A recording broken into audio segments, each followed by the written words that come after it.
కక్షిదారులు పరస్పర సమ్మతితో ఇరువురికి ఆమోదయోగ్యమైన అవగాహనకు వచ్చి రాజీ పడినట్లయితే జాతీయ లోక్ అదాలత్లో ఆ మేరకు తీర్పును పొందవచ్చని 11వ అదనపు జిల్లా జడ్జి డి శ్రీనివాసులు అన్నారు. స్థానిక కోర్టు భవనంలో గురువారం విలేకరుల సమావేశంలో అదనపు జిల్లా జడ్జి డి శ్రీనివాసులు మాట్లాడారు. సుప్రీంకోర్టు ఆదేశాల ప్రకారం మార్చి నెల 14వ తేదీన జాతీయ లోక్ అదాలత్ను నిర్వహిస్తున్నట్లు చెప్పారు. ప్రజలు తమకు చెందిన సివిల్, క్రిమినల్ కేసుల్లో ఒక్కొక్కరు చర్చించుకుని పరస్పర ఆమోదయోగ్యమైన అవగాహనకు వచ్చినట్లయితే జాతీయ లోక్ అదాలత్లో తీర్పును పొందవచ్చని తెలిపారు. లోక్ అదాలత్లో ఇచ్చిన అవార్డుపై అప్పీలుకు వెళ్లేందుకు అవకాశం ఉండదని చెప్పారు. దీనిని గమనించి కక్షిదారులు పరస్పరం రాజీ చేసుకుని జాతీయ లోక్ అదాలత్లో తీర్పును తీసుకుని సామరస్య వాతావరణంలో ప్రశాంతంగా జీవించవచ్చని సూచించారు. విలేకరుల సమావేశంలో న్యాయమూర్తులు డి శ్రీనివాసులతో పాటు ఎం ఇందిరా ప్రియదర్శిని, ఎం శ్రీధర్, ఏకా పవన్ కుమార్, బార్ అసోసియేషన్ అధ్యక్షుడు బేతాళ ప్రభాకర్, కార్యదర్శి హరిదాసు, గౌరీ శంకర్ ఉన్నారు. అందరికీ నమస్కారం. గౌరవనీయ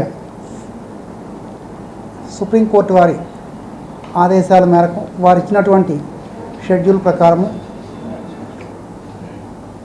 మన రాష్ట్రంలో అన్ని చోట్ల 13 జిల్లాల్లోనూ కూడా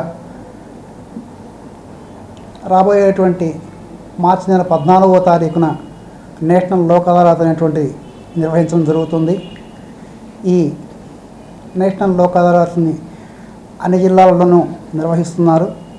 ప్రజలందరూ కూడా రాజీ పడదగినటువంటి సివిల్ మరియు క్రిమినల్ కేసులలో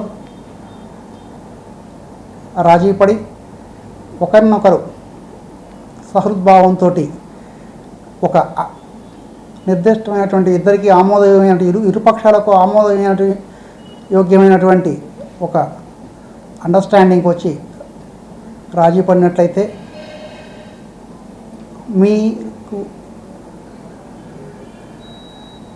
మీరు కోరుకున్నట్టుగా మీరు అంగీకరించినటువంటి షరతు మేరకు మీకు మీరుగా రాస్తున్నటువంటి ఒక తీర్పు లాంటిది అది.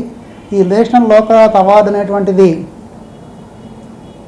ఒకసారి మనం అవార్డు గ్రాంట్ అయిన తర్వాత దాని మీద అప్పీల్ అనేటువంటిది కూడా ఉండదు.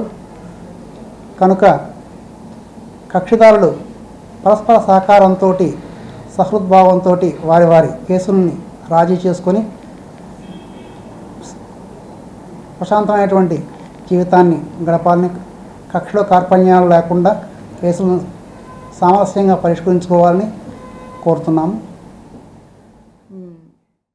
రేపు వచ్చే లోక్ అదాలత్లో కూడా మరిన్ని లోక్ అదాలత్లో చేసుకొని మనం ఫస్ట్ ప్రైజ్ తీసుకోవడానికి పోటీ పడాలని చెప్పేసి కోరుకుంటున్నాం. అట్లాగే సీనియర్ ఆఫీసులు వాళ్ళందరూ కూడా ముందుకు వచ్చేసి ప్రతి ఒక్కళ్ళు ఒక 5 మ్యాటర్స్ అన్నా ఇస్తే కొన్నన్నా రిఫర్ అవుతాయి.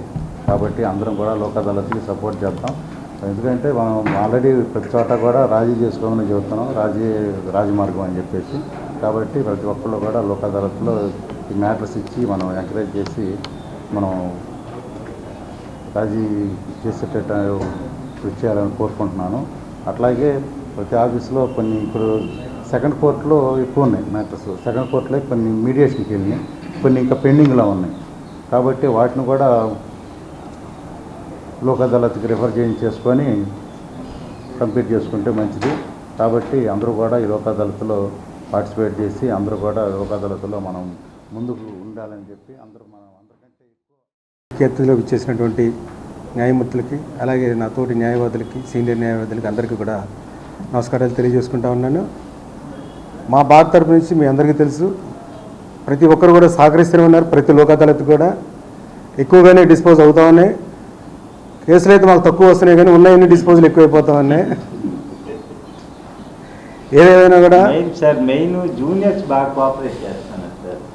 ఈవెన్ 1 or 2 మ్యాటర్స్ ఉన్నా సెటిల్ చేసుకుంటారు పాపం. ఏదేమైనా కూడా పూర్తిగా సహకరిస్తామని తెలియజేస్తా ఉన్నా. ఇవాళ ఒకటి ఇచ్చాను సార్ పీడిఎం సార్కి, చూస్తున్నా కదా, ఇంకా ఇంకో 2 ఉన్నాయి. నా తరపు నుంచి కూడా కంటిన్యూ